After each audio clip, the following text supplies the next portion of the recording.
भगवान श्री कृष्ण कहते हैं, हे राजन, पूर्व काल की बात है। एक अत्यंत शोभायमान नगरी थी जिसका नाम था भद्रावती। ये नगरी धन धान्य से भरपूर धार्मिक लोगों से व्याप्त हुआ करती थी। उस नगरी के सम्राट महाराज सुकेतुमान थे। सुकेतुमान एक महान राजा थे। उनके राज्य में प्रजा अत्यंत सुखी और समृद्ध थी। महाराज ने अपनी प्रजा का पालन खुद की संतान की भांति किया। प्रजा को कभी किसी चीज की कमी नहीं पड़ने दी। महाराज अत्यंत धार्मिक, ईश्वर पर आस्था रखने वाले तथा दान धर्म करने में व्यस्त रहते थे। महाराज की पत्नी का नाम चंपा था, जो चरित्रवान, गुणवान तथा पतिव्रता नारी थी। वे सदैव ईश्वर की भक्ति में लीन, पूजा पाठ तथा धार्मिक अनुष्ठान किया करती थी। किंतु दुर्भाग्य से अनेक वर्ष बीत जाने के बाद भी उनकी कोई संतान नहीं हुई। उनके वंश को आगे बढ़ाने वाला कोई नहीं था, जिससे महाराज सदैव चिंतित रहते थे। इससे केवल राजा भी दुखी नहीं थे, बल्कि राजा की प्रजा और महाराज के पितृ भी परलोक में दुखी रहा करते थे। महाराज के द्वारा जो जल अपने पितरों को दिया जाता था, वह भी उनके शोक के कारण उबलने लगता था, जिसे पितृ ग्रहण नहीं कर पा रहे थे, जिससे पितृ भी महाराज के द्वारा दिए गए भोग को स्वीकार नहीं कर पाते थे। महाराज के द्वारा दिया गया निवाला भी राख हो जाता था, जिससे पितृलोक में रहने वाले सभी पितृगण बहुत दुखी रहने लगे थे। उनकी भी तृप्ति नहीं हो पा रही थी। सभी चिंतित थे, कैसे महाराज को पुत्र की प्राप्ति होगी। पुत्र के बिना कैसे महाराज और उनके पूर्वजों का उद्धार होगा। शास्त्र कहते हैं कि पुत्र के द्वारा ही मनुष्य को मृत्यु के पश्चात मोक्ष की प्राप्ति होती है। पुत्र जब धरती पर श्राद्ध, तर्पण आदि कार्य करता है, तो इससे स्वर्ग लोक के पितरों को संतुष्टि मिलती है। महाराज ने पुत्र प्राप्ति के लिए अनेक उपाय किए, अनेक अनुष्ठान भी किए, अनेक वैद्य और चिकित्सक भी बुलाए, किंतु उन्हें पुत्र की प्राप्ति नहीं हुई, जिससे महाराज हमेशा दुखी और उदास रहने लगे। फिर एक दिन महाराज राजमहल में बैठकर सोचने लगे, मैंने ऐसा कौन सा पाप किया है जिससे मैं अभी तक संतानहीन हूँ। मैंने तो सभी धार्मिक कार्य, व्रत और अनुष्ठान भी किए हैं, दान धर्म भी किया है, कभी किसी याचक को द्वार से खाली हाथ नहीं भेजा। मैंने सदैव ही गुरुजनों और पूज्य जनों की सेवा की है। फिर किस कारण से मेरी यह दुर्गति हुई? किस कारण से मुझे पुत्र की प्राप्ति नहीं हुई? फिर एक दिन महाराज शोक से ग्रस्त होकर किसी को भी बिना बताए एक घने जंगल में चले जाते हैं। वह जंगल बहुत ही भयंकर था। अत्यंत घने उस जंगल में जंगली जानवरों की, पशु पक्षियों की आवाज महाराज के कानों पर पड़ रही थी। रास्ते में चलते वक्त दूर से हाथियों की, सियार की, बाघ की आवाज सुनाई देती थी, किंतु महाराज अकेले होकर भी भयभीत नहीं हो रहे थे। जहां देखो वहां पर मृग, वानर आदि जानवर दिखाई पड़ रहे थे। महाराज उस जंगल में घूम घूम कर उस वन की शोभा देख रहे थे, उस सुंदर दृश्य को निहार रहे थे। उस जंगल में घूमते घूमते दोपहर हो गई। फिर महाराज को भूख और प्यास सताने लगी। वे जल की खोज में वन में ही इधर उधर भटकने लगे। चलते चलते महाराज उस वन के बहुत अंदर तक चले गए। फिर उन्हें उस स्थान पर एक अत्यंत रहस्यमयी और सुंदर सरोवर दिखाई पड़ा। उस सरोवर के पास एक बहुत ही सुंदर आश्रम था, जिसमें ऋषि मुनि निवास करते थे। जैसे ही राजा ने उस आश्रम की ओर देखा, तो उन्हें कुछ शुभ संकेत दिखाई पड़े। उनकी दाहिनी आंख और दाहिना हाथ फड़कने लगा, जो कि उत्तम फल की सूचना दे रहा था।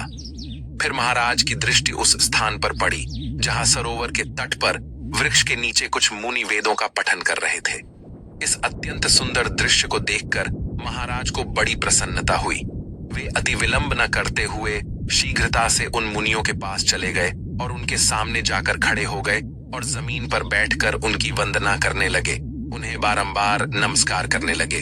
जब महाराज ने उन मुनियों को बारंबार दंडवत किया, तब वे मुनि बोले, हे राजन, हम आपकी विनम्रता से अत्यंत प्रसन्न हैं। आप किस कारण से इस घोर वन में चले आए हैं? आप अभी भी जवान हैं।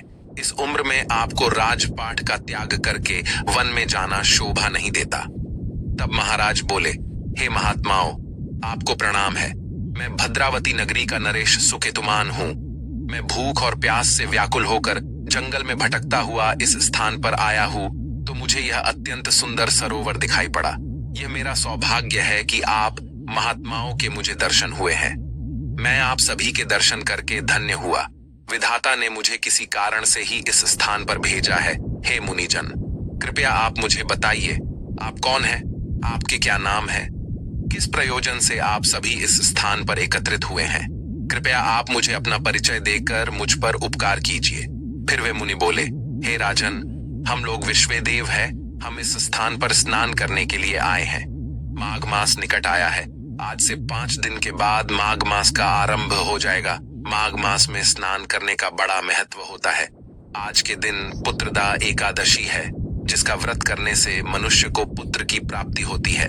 यह बात सुनकर महाराज सुकेतुमान बहुत प्रसन्न होते हैं और उन मुनियों से पूछते हैं, हे मुनियों, मैं अत्यंत दुखी हूँ। मेरी कोई संतान नहीं है।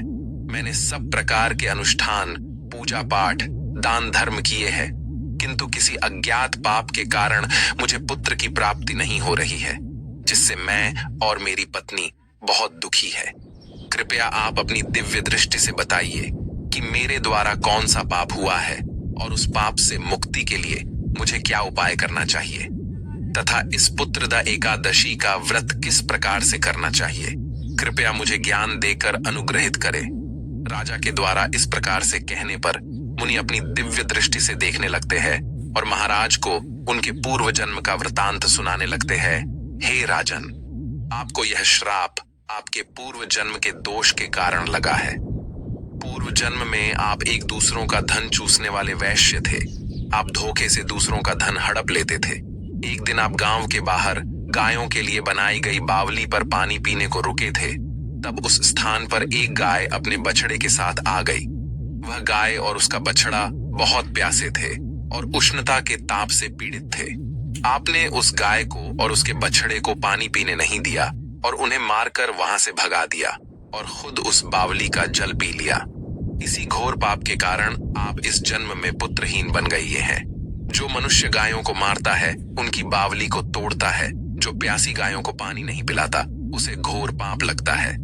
इस बात को सुनकर महाराज को बड़ा दुख हुआ और वे पश्चाताप की अग्नि में जलने लगे। महाराज दुखी होकर कहने लगे, हे मुनियों, मैंने जाने अनजाने में बहुत बड़ा पाप किया है। मैं इस पाप का प्रायश्चित करना चाहता हूँ। कृपया आप मुझे कुछ उपाय बताइए। फिर वे मुनि कहते हैं, हे राजन, आज पुत्रदा एकादशी है। आप यहीं पर रहकर इस एकादशी का व्रत करें। ये व्रत बहुत महान है और पुत्र प्रदान करने वाला है। इस व्रत की तीनों लोकों में ख्याति है। आज तुम इस व्रत का पालन करो और हमारे आश्रम में स्थित गायों की सेवा करो, उनकी पूजा करो तथा उन्हें भोजन कराओ और भगवान विष्णु के प्रसाद को ग्रहण करो। तुम्हें अवश्य पुत्र प्राप्त होगा। महाराज ने फिर वैसा ही किया। उन्होंने मुनियों का कहना मानकर श्रद्धा पूर्वक व्रत का पालन किया। आश्रम में स्थित गायों की सेवा की, उन्हें हरा चारा खिलाया और उनका पूजन किया। उन मुनियों के उपदेश का विधिपूर्वक पालन करके उन्होंने पुत्रदा एकादशी का अनुष्ठान किया। फिर द्वादशी को पारण करके मुनियों के चरणों में मस्तक झुकाकर उन्हें बारंबार प्रणाम किया। इस प्रकार से पुत्रदा एकादशी का व्रत करने से तथा इस दिन गायों की सेवा करने से, उन्हें चारा खिलाने से राजा के सभी पाप नष्ट हो गए और महाराज लौटकर अपने महल में आ गए। महाराज को देखकर रानी भी अत्यंत प्रसन्न हुई। फिर रानी ने कुछ ही दिनों में गर्भ धारण किया। प्रसव काल आने पर राजा के पुण्य कर्म के प्रभाव से उन्हें एक अत्यंत तेजस्वी पुत्र हुआ, जिसने आगे चलकर अपने गुणों से पिता को संतुष्ट किया। महाराज के पितृ भी इस घटनाक्रम को देख रहे थे। वे भी बहुत संतुष्ट हुए और भगवान विष्णु को बारंबार धन्यवाद देने लगे। भगवान श्री कृष्ण युधिष्ठिर से कहते हैं, हे राजन, इसीलिए मनुष्य को पुत्रदा एकादशी का व्रत अवश्य करना चाहिए। मैंने समस्त मानव जाति के कल्याण के लिए इस व्रत का महात्म्य आपको सुना दिया है। जो भी मनुष्य एकाग्र चित्त होकर पुत्रदा का व्रत करता है, वह इस लोक में पुत्र पाकर मृत्यु के पश्चात उत्तम गति को प्राप्त करता है। इस महात्म्य को पढ़ने से और सुनने से 100 अग्निष्टोम यज्ञ का फल मिलता है।